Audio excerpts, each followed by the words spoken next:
lawmaker says she wants to better protect children from being killed in their own homes. Her bill would help guns keep them out of the equation here once there's a history of domestic violence or threats. We've reported extensively on domestic violence and firearms. And could this bill make a difference?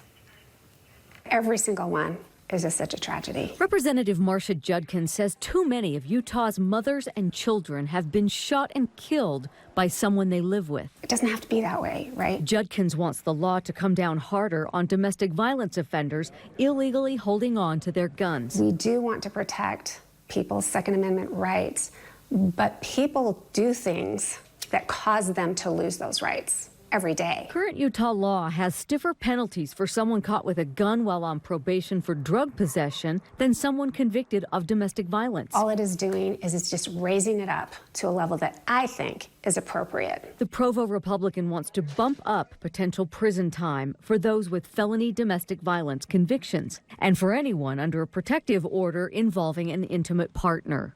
Right now, these violations are a third-degree felony, carrying up to 5 years in prison. Judkins wants to raise that to a second-degree felony with up to 15 years. I hope it sends a message to even law enforcement. Hey, this is a priority that we could use more resources to enforce. Ryan Robinson is a West Valley City prosecutor who helped write the bill.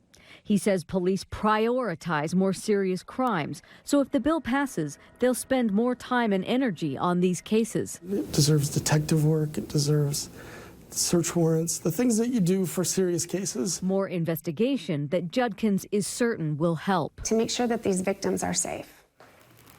The bill hasn't gotten a hearing at the state capitol yet, but Judkins says she's hopeful it will. Some criminal defense attorneys have pushed back on the measure, saying the current restrictions already go far enough. This year's legislative session has no shortage of controversial issues before lawmakers. KSL is there every day. For continuing coverage, head to ksltv.com.